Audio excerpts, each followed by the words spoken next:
Hello everyone, you are very welcome. We're on a mission to eliminate the oil and vacuum leaks on my 1800cc Volkswagen Type 4 engine. The crankcase halves on these engines are so finely machined that they seal together without using a gasket. As such, there is no need to disassemble this engine any further. It has very good compression and only 70,000 kilometers on the clock, so I'm leaving it just as it left the factory in 1974.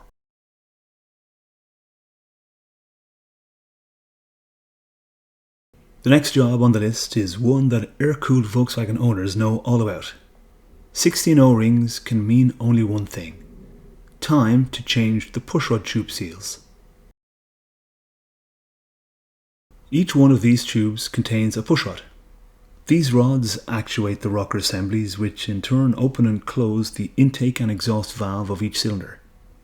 The pushrod tube seals fail over time, and announce this with an abstract oil painting on the driveway below. The first step is to thoroughly clean the engine exterior. We will shortly be exposing the inner workings of the engine, which must be protected.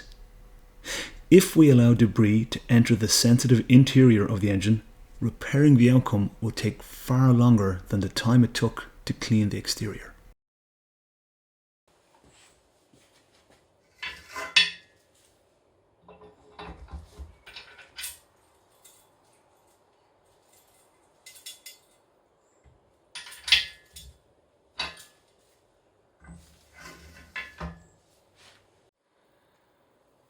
It's best to work cylinder by cylinder. In other words, 2 tubes at a time. With everything gleaming, I loosen the 4 retaining nuts.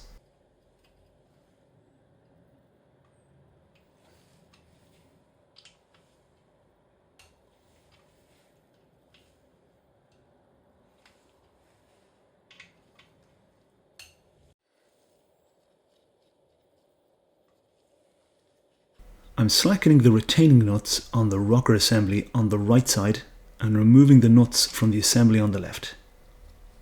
Because the assemblies are spring-loaded, it's best to remove one at a time to keep good manners on everything. Otherwise, they'll try to fly apart. Slackening the right side assembly frees up enough space to unhook the tube retaining wire without bending or kinking.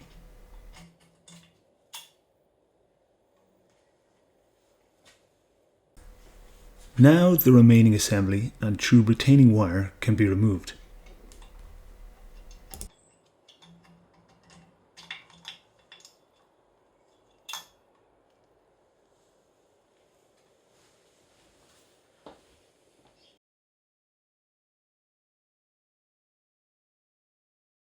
Because these components have run in together over many decades, it is very important to put everything back exactly as we found it.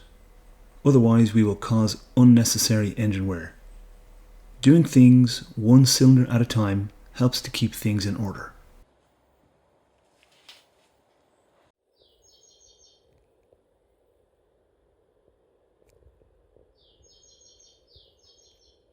The pushrod tubes can now be withdrawn by hand. There is no need to use a tool here. If the tube is obstinate, it is most likely because the area is just not clean enough.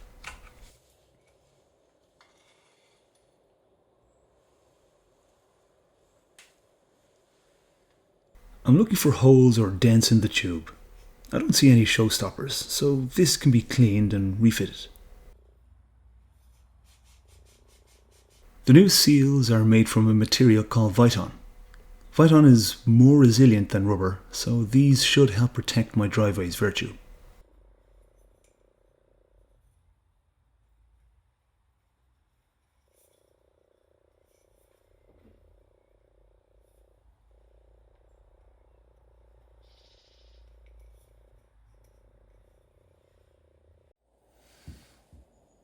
A little engine oil serves as a useful lubricant.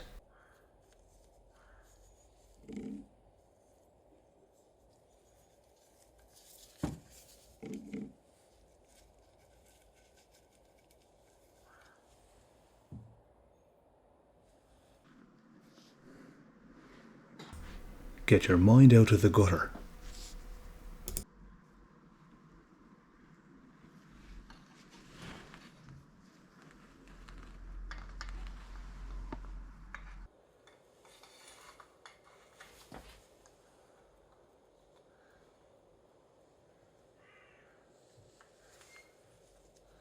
These tubes are progressively hand-pressed, never hammered into place. I'm using a same diameter socket to allow even pressure to be applied.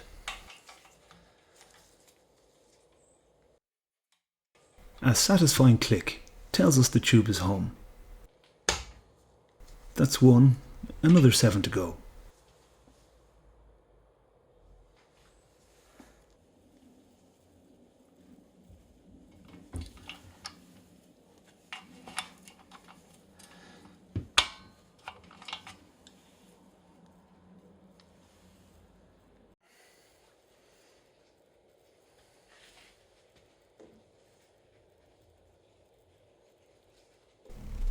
Each tube is reunited with its familiar pushrod.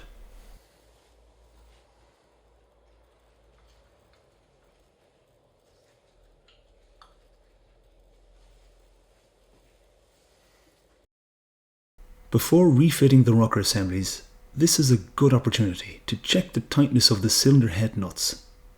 This is just a sensible check. As the cylinder head was not removed, it can be done with the tubes in place, otherwise I would do so before fitting them. Either way, each of these nuts must be tightened in a specific order to prevent damaging the head.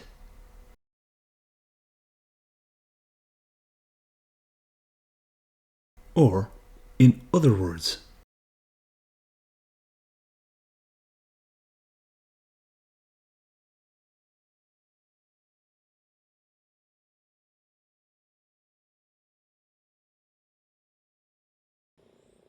a torque wrench allows a predetermined torque limit to be set to avoid over-tightening. This tool makes a little click to tell us when the limit is reached.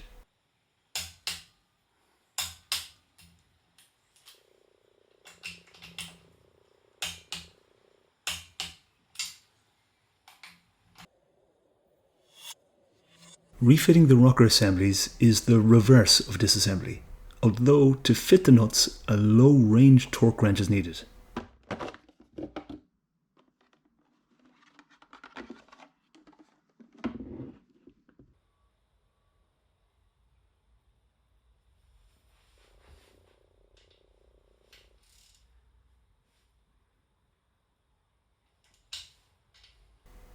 I'm tightening these incrementally to minimize stress, meaning all 4 nuts are first torqued to 5 Newton meters, then all to 10, then all finishing at 13.5 in this case.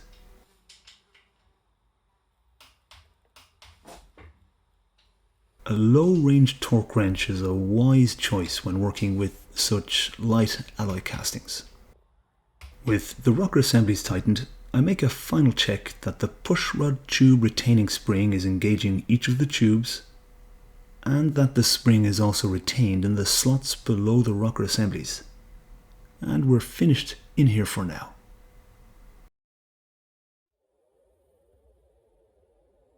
Continuing the oil seal theme, I'm going to change the front crankshaft seal here. To do so, the cooling fan hub needs to be removed.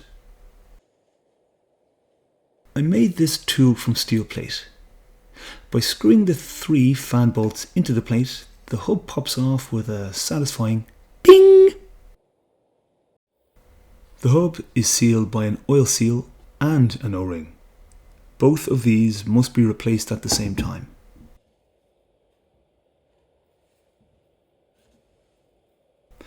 I chose a replacement O-ring that is also made from Viton, which is a sensible choice for this application.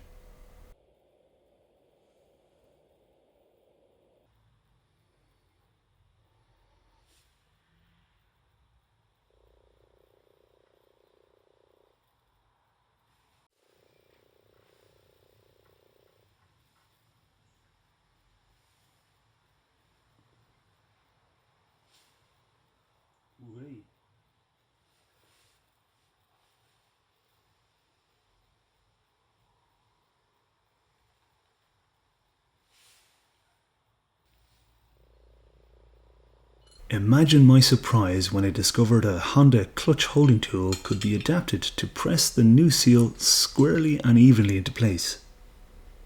I'll also use a similar apparatus for the rear crankshaft oil seal at the flywheel side later on.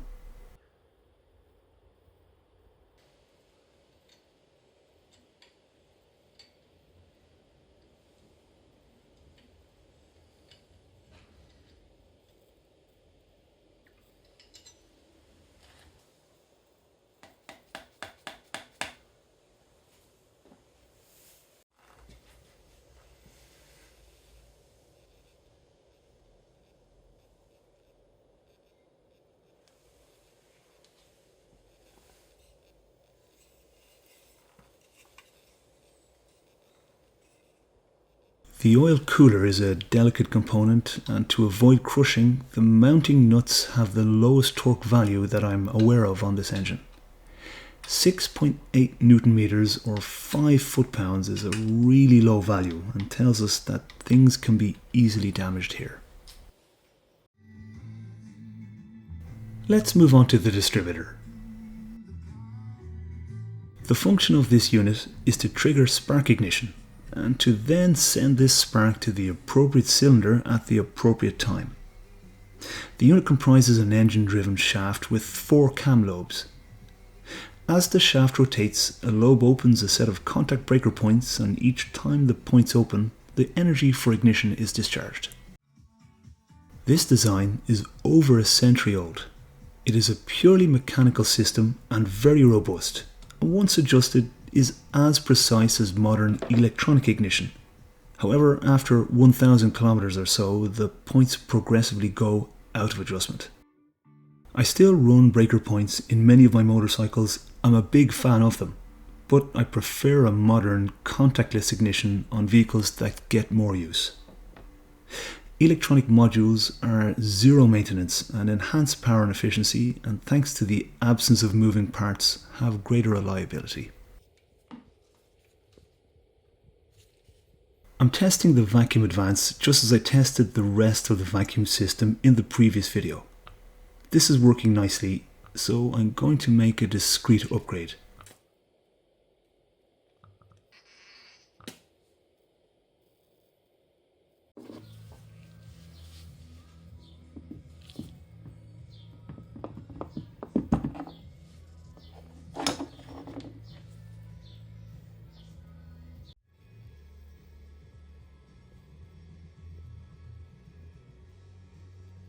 I chose this electronic ignition module specifically because fitting is entirely reversible and there are no modifications required to the original distributor.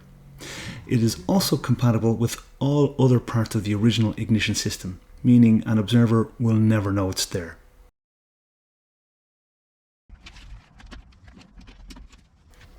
Considering points and condensers are consumable items requiring replacement at service intervals, this long-life electronic system even represents a carbon and resource saving over time. Ah yes, the old square hole round peg conundrum.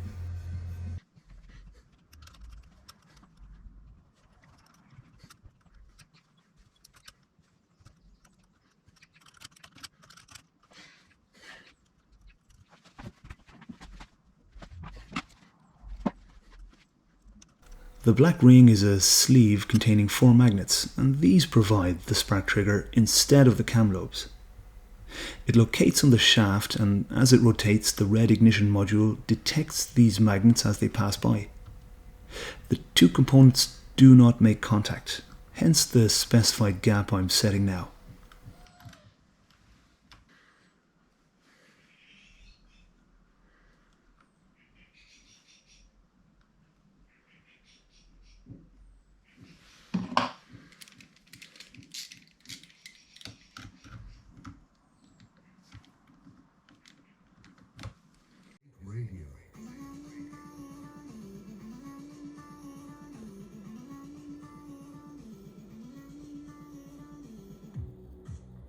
The final internal component is the rotor arm and locates on top of the black magnet ring.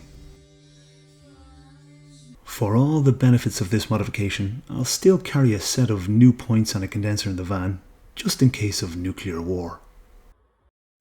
We've upgraded the sparks, now time for the fuel system. This electrical fuel pump was fitted as a temporary fix over a decade ago when the stock mechanical or engine-driven fuel pump failed. Often a temporary fix ends up a permanent feature, and this homemade blanking plate is where the mechanical fuel pump previously lived.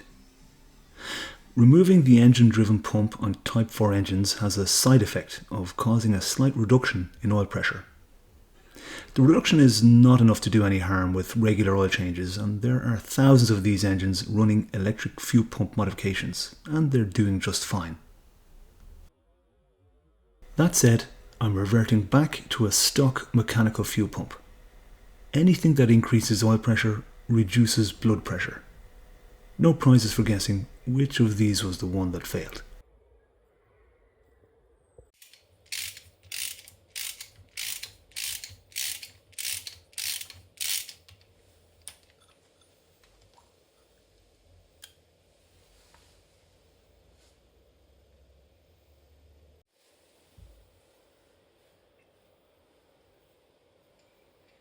I've smeared the ends of the actuating rod with molybdenum grease. Before I pack the base of the pump with lithium grease, let's have a listen. The rod operates this lever, which in turn supplies fuel only when the engine is running.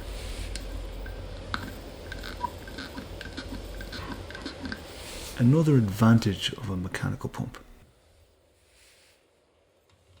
I couldn't find a torque spec for these bolts, but 19 Newton meters feels about right. I'll plumb this pump with all new fuel hoses. Regular fuel hose renewal is really important on air-cooled vehicles. Let's take a quick look at the old ones that were previously fitted. We can see the 10% ethanol mix in our petrol has cracked and degraded the interior surfaces. Left unchecked, this degradation will eventually lead to a fuel leak in a hot place. Such a situation has a predictable and unthinkable outcome. These replacement hoses are resistant to a 15% ethanol mix, which gives a good safety margin. I chose them because of the braided textile exterior, which is the correct period finish for this engine. I really like the texture. Style and substance.